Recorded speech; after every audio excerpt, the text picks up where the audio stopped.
Shut up and sit down. चलिए आइए अब हम लोग पढ़ते हैं 9.2 मोहम्मद गजनी के बारे में। In all Mohammad Ghazni invaded India 17 times during AD 1000 to 1026। Mohammad Ghazni ने सन 1000 से 1026 के दौरान कुल मिलाकर 17 बार भारत पर आक्रमण किया। Mohammad Ghazni was son of Sabuktigin, the founder of Ghazni dynasty and Turkish slave commander. Mohammad Ghazni सबुक्तिगिन का पुत्र था, गजनी वंश का संस्थापक तथा तुर्की गुलाम का सेनापति था।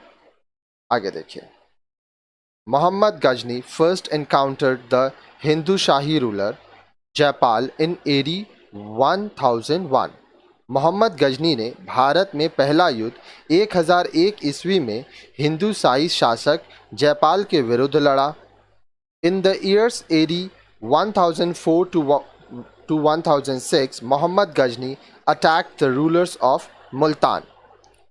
1004 से 1006 के दौरान गजनी ने मुल्तान के शासकों पर धावा बोला। Soon Punjab also passed into the hands of the Ghaznavids। जल्द ही पंजाब भी गजनी के अधीन हो गया। Between AD 1014 to 1019, Muhammad enriched his treasury by looting the temples of Nagarkot, Thaneshwar, Mathura and Kannauj।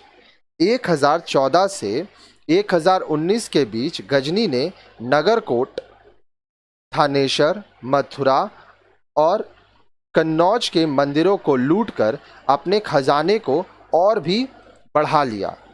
The attack against Nagarkot in 18 AD 1008 has been described as his first great triumph. सन 1008 में नगरकोट मंदिर पर किया गया आक्रमण उसकी सबसे महान विजय के रूप में जाना जाता है। इन AD 1025 Mohammad embarked on the most ambitious Indian campaign, the attack on the Somnath temple in Saurashtra। सन 1025 में गजनी ने सौराष्ट्र के सोमनाथ मंदिर पर आक्रमण कर अपने सबसे महत्वाकांक्षी अभियान की शुरुआत की। Mohammad captured the city after grim struggle in which more than 50,000 defenders lost their lives. एक भीषण संघर्ष के बाद मोहम्मद ने शहर पर अपना अधिकार स्थापित कर लिया, जिसमें बचाव पक्ष के 50,000 से अधिक सैनिक मारे गए। Mohammad left Somnath after a fortnight when he came to know that the Gujarat king Bhimwan had completed preparation to confront him। Mohammad ने 15 दिनों बाद तब शहर छोड़ा जब उसे गुजरात के शासक भीम प्रथम के बारे में पता चला।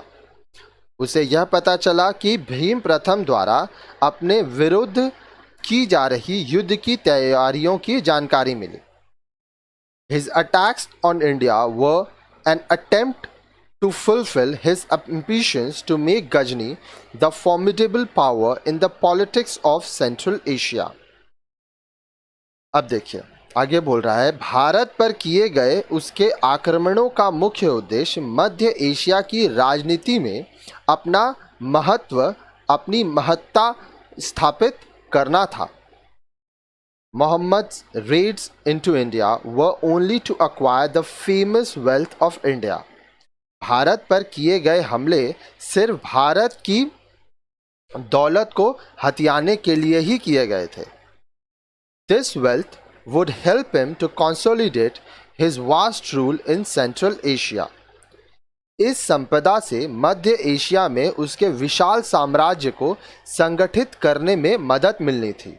He did not wish to establish an empire in India। उसने भारत में अपना साम्राज्य स्थापित करने का कोई प्रयास नहीं किया।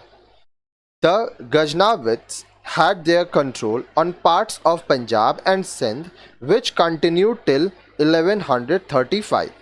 गजनी वंश के कुछ शासकों का नियंत्रण पंजाब तथा सिंध के कुछ हिस्सों में था जो 1135 तक चलता रहा। However, his invasions exposed the weak defense of Indian kingdoms. They also opened possibility of attacks in future by the Turks. इन आक्रमणों ने भारत की रक्षा नीति की दुर्बलता उजागर की। इन्होंने भविष्य में तुर्कों द्वारा आक्रमणों के लिए भी रास्ता खोल दिया। अब देखिए, नेक्स्ट वीडियो में आप मोहम्मद घोरी के बारे में पढ़ेंगे, शहाबुद्दीन मोहम्मद के बारे में।